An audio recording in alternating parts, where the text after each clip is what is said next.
Tuto numéro 8, reconnaître les plantes sauvages comestibles, avec aujourd'hui l'armoise de Chine. Donc regardez ici, on a un beau parterre d'armoise de Chine. Alors pourquoi on a un parterre? Tout simplement parce que c'est une plante qui fait de nombreux rhizomes et donc qui va s'étaler comme ça, et donc c'est très pratique pour la cueillette. On va voir dans le détail ici, on a des feuilles qui sont profondément découpées.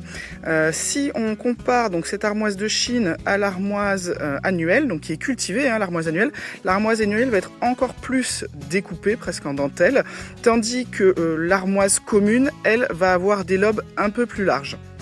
Mais là vraiment voilà, ça c'est typique de l'armoise de Chine.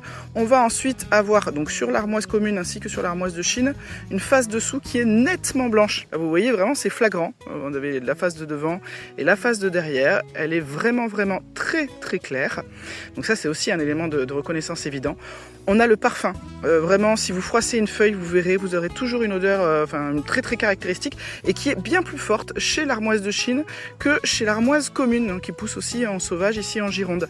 Donc moi je vous conseille cette armoise là qui va être du coup plus intéressante en cuisine du fait de son parfum.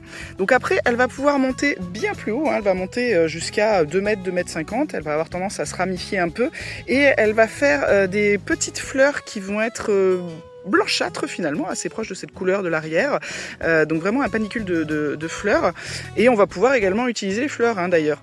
On a également un autre élément, c'est qu'ici vous avez une tige qui, alors ça se voit pas trop, elle va être velue, elle a des poils très fins dessus, et souvent elle va avoir tendance, alors ici c'est pas trop le cas, à devenir un peu rougeâtre, donc elle peut être verte à rougeâtre, c'est normal, c'est typique de cette plante là.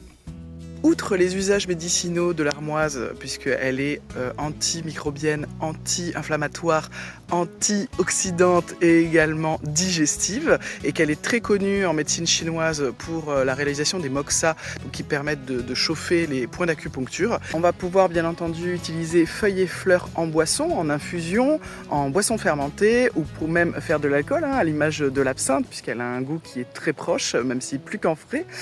On va pouvoir aussi utiliser les feuilles qu'on va faire sécher, qu'on va ensuite utiliser comme condiment. Donc c'est vraiment une manière de remplacer par exemple le thym dans les plats ou la sauge. Ça va très bien aller avec les viandes grasses, ça va être également très bon dans des gratins. Voilà, dès que vous avez des plats un peu gras, ça va venir pepser un petit peu vos plats et atténuer ce côté gras. Donc c'est une plante qui est vraiment sympa parce que très aromatique et il n'y a pas besoin d'en mettre beaucoup. Voilà, j'espère que vous en savez un petit peu plus maintenant sur l'armoise de Chine et je vous dis à très bientôt. Bye bye!